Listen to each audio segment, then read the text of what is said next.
said, craft a very different discourse and a better future for Libya based on national sovereignty, national independence, and also based on good, mutual, respectful relationships with the rest of the world. Okay, so then let me put it to Francis Boyle. So starting with a no-fly zone, how easy will it be for the international community to extricate itself from Libya once they've started any kind of intervention? Well, with respect to our previous speaker, of course, he's the one asking for U.S. military intervention by means of a no-fly zone. And as Mr. McGregor pointed out, and as even Secretary of Defense Gates said, this will be, excuse me, sir, I haven't interrupted you, that as Mr. Secretary of State Gates said, this will lead to a massive bombing campaign of Libya. So he and this council, this rebel council, they're the ones calling for the military intervention.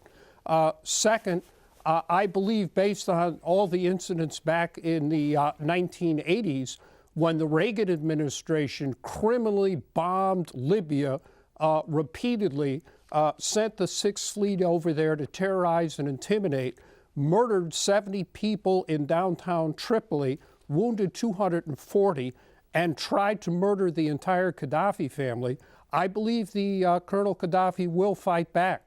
And there will be a major battle going on here between the United States and the NATO states to control and dominate the Libyan oil fields. And again, that's what this is all about. That's what Iraq was all about. We've seen massacres in Yemen. Obama goes along with it. There were massacres in Bahrain. Obama went along with it. There were massacres in Egypt. Obama went along with it. He's gone along with the massacres in Ivory Coast. He didn't say one word about Israeli massacres of Palestinians. Why do you think all of a sudden he's worried about the fact that maybe 400 Libyans might have been killed by Gaddafi?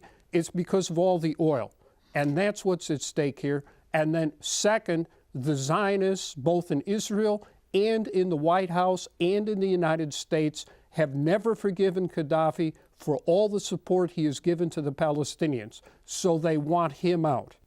Gentlemen, it's been a very interesting discussion. It's a shame we've run out of time. It seems to have thrown up a lot more questions than answers, but thank you so much for joining us. We had Francis Boyle, Juma Al-Gamati and Andrew McGregor. And all of you viewers, thank you so much for joining us here on this edition of Inside Story. We, of course, welcome your comments and suggestions, so please email them to us at insidestory@aljazeera.net. Goodbye for now.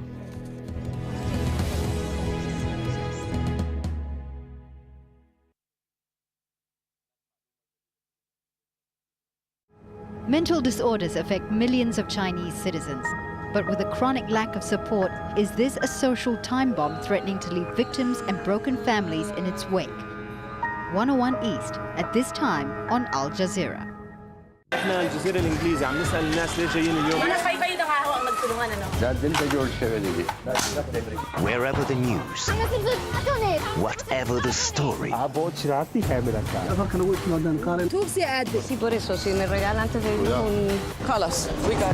Jazeera. Afghanistan is faced with a huge challenge. Relations have gone really sour between us and our allies. We have inflicted considerable damage on the enemy. The people who make international headlines. Ultimately, the truth will out. They want to stop this publication of information that embarrasses them. Make time for Sir David Frost. Frost over the world. At this time on Al Jazeera. To intervene or not to intervene. A no-fly zone begins with an attack on Libya. As NATO draws contingency plans, including potential military options, and Europe seeks UN authorization, the current UN mandate does not authorize the use of armed forces. We ask, is a no-fly zone just the beginning? Once again, we are being tested. And how will military interference affect Libya and the revolution beyond? Empire, at this time on Al Jazeera. If you're a Nokia user, you can download Al Jazeera's news widget from Nokia's Ovis store. The news widget, available on compatible Nokia devices, gives users quick and easy access to real-time news updates from Al Jazeera English. See the world in real time Al Jazeera Mobile.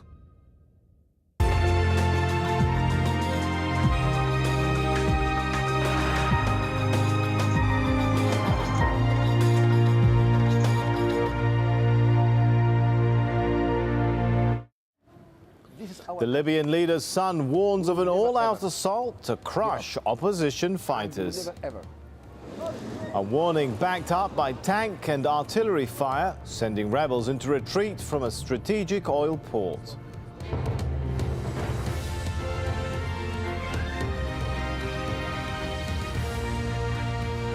The Arab Gulf states say Gaddafi's government has lost legitimacy, adding their voice to growing international pressure. I'm Sami Zaidan, you're watching Al Jazeera. Also ahead, Saudi police open fire on protesters ahead of mass rallies called for Friday.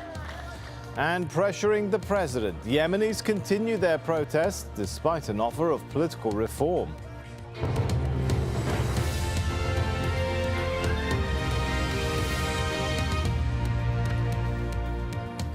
International pressure is growing on Muammar al-Gaddafi and his government. Arab Gulf states have now joined many Western countries in their condemnation of the Libyan regime.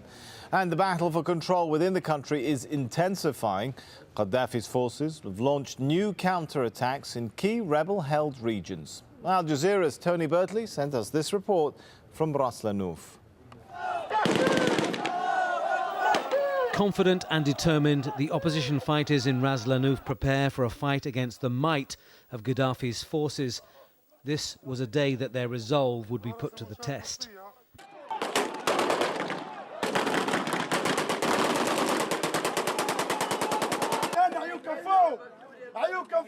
A soldier implores his brothers not to waste their ammunition. Save your bullets for the fight, he pleads. That fight was just a short time away. Midday prayers in the battle zone, and the anxiety is plain to see. Away from the bravado, all of these men know the strength of the powerful enemy they are facing. Soon after, that power was unleashed.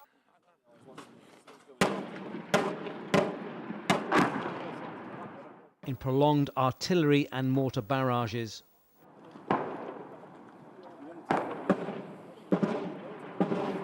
Bombard the city so the people they will flee away and empty the city so they can come back to it. It's very, very critical city, very, very important location. Unrelenting volleys of shells struck around Ras Lanuf, which the rebels have held for just over a week, but not for much longer. Convoys of machine gun mounted vehicles fled. There was panic and confusion, and the shells continued to fall. The barrages are quite intensive now, something like 15-20 shells are going every few minutes. There seems to be a strategy here to try and hit the road to the east of the town and stop reinforcements coming in or people escaping. From the skies, the aerial threat was directed at the centre of the opposition build-up in the centre of town. Bombs, see them dropping. See them dropping.